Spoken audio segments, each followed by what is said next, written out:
seria a plataforma. Então a plataforma tem que ser relacional. A plataforma saudável da teologia é afetiva. Não existe conhecimento de Deus sem amor. Não é zelo, não é doutrina, não é liturgia, não é metodologia. A plataforma do conhecimento de Deus, que é sem amor, eu minto quando eu vou conhecer a Deus. Por isso que o maior desafio teológico não é quanto de Deus eu conheço. É em conhecendo a Deus, quanto eu amo meu irmão. Então eu quero saber que a minha teologia é saudável, ela me aproxima do meu irmão. Eu quero saber que eu não entendi nada de teologia, ela me distancia do meu irmão. Todo conhecimento teológico que me distancia do meu irmão é demoníaco, é anticristo. A teologia, ela obrigatoriamente, para ser genuína, ela tem que produzir reconciliação. O ministério da igreja é a reconciliação e não a condenação. Então eu quero saber que eu estou fazendo uma teologia saudável, a minha paciência aumenta. Se a minha paciência está diminuindo, essa teologia é anticristo. Porque o fruto do Espírito opera em quê? Paciência. Por isso que o conhecimento teológico é o quê? Acrescente a sua fé, conhecimento. Então, conhecimento é virtude. A virtude, paciência. Domínio próprio.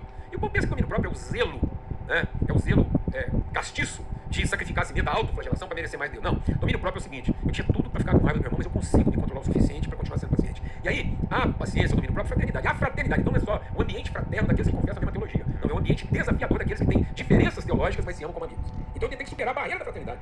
A fraternidade não é a fraternidade da mesma linha teológica, não. É a amizade daqueles que têm diferenças teológicas conosco.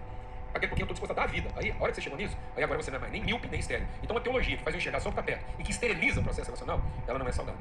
E aí, até a minha pergunta, a segunda pergunta que eu tenho, quando eu te convidei, quando eu falei, Paulo, você poderia estar com a coordenação teológica e tal, você falou assim, ó, eu quero falar sobre um assunto, né, e eu queria entender o porquê que você fez essa declaração. Você falou assim, a teologia não se faz sozinho. Teologia se faz em família. A teologia precisa ser relacional. Eu entendi que você está falando que o resultado da teologia precisa ser eu amar mais meu irmão, amar mais a Deus, amar mais meu irmão, mas também a produção dessa teologia, ela também é em família. O que isso significa? Eu, assim, na minha vida eu tenho referência, né, assim, a minha inspiração é o apóstolo Paulo. Então Paulo escreveu várias cartas, né? Então ele escreveu a carta aos Romanos, que é como que a teologia se desenvolve lá no ambiente do poder, do domínio, como é que eu vou fazer teologia em Brasília. Aí em Éfeso, como é que eu vou fazer teologia no meio da cultura, das artes. Então a carta aos Efésios é a essência, é o conteúdo teológico. Aí, que tipo de transformação emocional a teologia vai causar? Filipenses. Ok. Então, isso, pronto. Aí alegria, transformação, não é ansioso. aí não deixa, ansioso.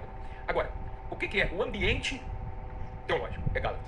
Então, Efésios é o conteúdo teológico. Sim. Romanos é o desafio teológico. Sei lá, né, que agora vamos levar a teologia para captar para Roma. Certo? Com o conteúdo teológico no Vida em Éfeso. E com toda a saúde emocional de Filipenses. Muito bom. Com toda a praxe de Colossenses. Não é ascética, não é castiça, não é. Bem, mas é a paz de Cristo dominando a mente e o coração. Agora, e como é que é o cenário do embate teológico? Aí é Gálatas. Porque é onde Paulo apresenta o conflito dele com quem? Com Pedro.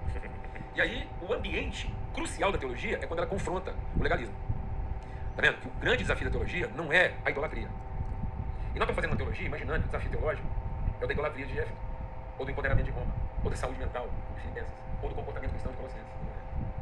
O grande conflito da teologia é como é que ela pode se separar. Aí esfria. Porque, tá vendo? Porque Paulo apresenta que o cenário, o drama teológico está entre dois irmãos, o filho de Agar e o filho de Sara. E agora, como é que vamos superar o direito com a responsabilidade? A teologia é para produzir responsabilidade, não direito. E esse era o dilema de Pedro. Porque Pedro usava a teologia para salvar o Salvador, enquanto Paulo entendeu a teologia para salvar o irmão. E é interessante que Paulo é o cara que matava os irmãos em nome da teologia. Por isso que é Paulo que vai salvar Pedro. Porque Pedro achava que salvava o Salvador matando o inimigo, sendo que Paulo matava os irmãos. Então Paulo, é como se Paulo com muita misericórdia, fala assim, Pedro tem que te ajudar. Então Paulo adota Pedro. E adota numa base do confronto, que você introduziu aqui. E aí nós estamos querendo produzir uma teologia sem esse confronto, de quase virar. Nós estamos querendo nos poupar, nós estamos querendo produzir uma teologia em que cada um vai para a sua sala e nós temos que nos poupar da conversa difícil. Não, nós não vamos ter teologia saudável se nós não tivermos a coragem, a ousadia, nos amarmos a tal ponto de enfrentar questões teológicas que podem representar a maior de todas as nossas inimizades. E a gente sai de lá abraçado. Que é o que Pedro, depois de tudo, fala assim, gente, a última fala de Pedro é o seguinte: Paulo fala umas coisas que até agora eu vou morrer sem entender. Tá vendo como é que é o entendimento? Que teologia não é para produzir entendimento. Que Pedro vai morrer sem entender. Mas ele falou assim, ouve Paulo, porque ele me amou. Quem amou Pedro? Paulo. Abraçou ele e falou assim, daqui você me escapa, mas você é fingido. Rapaz, Douglas, em nome de Jesus, nos ajuda a nossa geração. A minha geração de teólogos tem se poupado. Nós temos nos poupado usando o púlpito para fazer teologia, sendo que teologia tem que ser feita na mesa. Ninguém consegue nos interromper, né? Pronto, nós estamos achando que a teologia é púlpica, sendo que a teologia é relacional. A apologia é púlpica.